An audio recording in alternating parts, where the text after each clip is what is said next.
कराचा साहब, अवामी पल्स को जानने की हम हर कोशिश में लगे रहते हैं। बतौर सहाफ़ी एक हद तक एक दो पहलू हैं, उस हवाले से देखते हैं। सियासतदान भी कई दफ़ा आवाम के जो जज्बात होते हैं और मुश्किलात होते हैं उनकी बात तो कर रहे होते हैं, लेकिन आप बतौर एक FMCG जो ऑर्गेनाइजेशन को जब लीड करते हैं तो आप अपने प्रोडक्ट के ज़रिए बहुत डायरेक्ट बराह रास्त तौर पर कनेक्टेड होते हैं आवाम के साथ और उनकी पल्स के साथ। तो ये मैं जानना चाहूँगी कि अगर हम पिछले कुछ अरसे की बात करें, कंज्यूमर ट्रेंड्स आपके ने क्या देखे और जो कुव्वत खरीद लोगों की कम हुई, बेहद कम हुई, और जो हालात मुआशी हालात रहे हैं एक आम आदमी के, उसकी वजह से जो बिजनेस लैंडस्केप है उसको किस तरीके से आपकी नज़र में उसको इफेक्ट किया?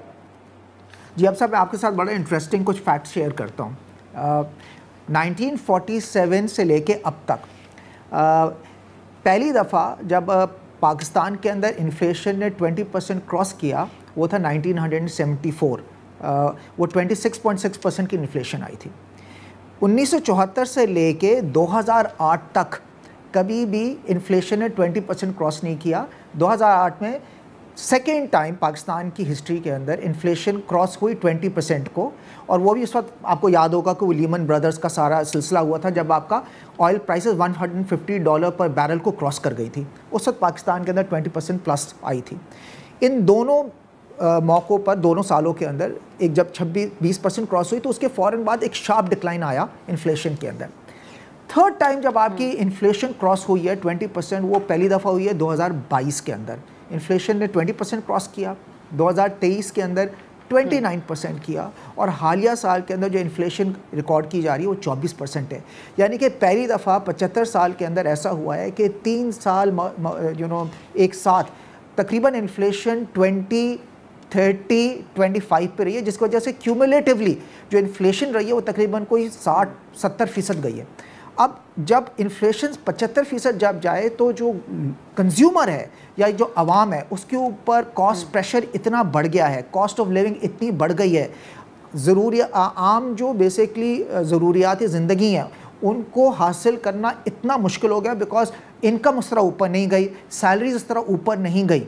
तो इस वक्त आवाम बहुत ज़्यादा परेशान है और आवाम के लिए अपने खाली ज़रूरियात ज़िंदगी को मीट करना बहुत मुश्किल है। एज अ कॉन्सिक्वेंस लोग डाउनग्रेड कर रहे हैं, डाउन ट्रेड कर रहे हैं, वो बेसिकली मुश्किल चॉइसेस कर रहे हैं। तो जो इस वक्त आवाम है वो बहुत मुश्किलों से गुजर रही है, बिकॉज आज तक पाकिस्तान की हिस्ट्री के अंदर इतनी steep inflation consecutively for 3 years नहीं हुई। अब जो सिल्वर लाइनिंग वो ये है कि बड़े अरसे बाद इन्फ्लेशन 20 से लेके 11 के ऊपर आई है, और मैं होप करता हूँ, मैं उम्मीद करता हूँ कि ये इन्फ्लेशन सिंगल डिजिट के अंदर जाए और हम इसको सस्टेन कर सकें। इस वक्त जो फोरकास्ट है नेक्स्ट ईयर के लिए, वो इन्फ्लेशन की फोरकास्ट है तकरीबन कोई 12.5 की, 12.6 की, और उसके आने वाले साल यानी कि 226 के अंदर तकरीबन कोई 6.5 और 6.5 आ रही है। तो मैं उम्मीद करता हूँ कि इन्फ्लेशन कोई सिंगल डिजिट के ऊपर आए, लोगों की जो आमदनी बेहतर हो, इकोनॉमिक एक्टिविटी ट्रिगर करे, एम्प्लॉयमेंट बढ़े, और थोड़ी सी इकोनॉमिक एक्टिविटी हो जिसकी वजह से जो आवाम है जो पिछले 3 साल से महंगाई के बोझ धले दब गई है उसको थोड़ा सा रिलीफ मिले।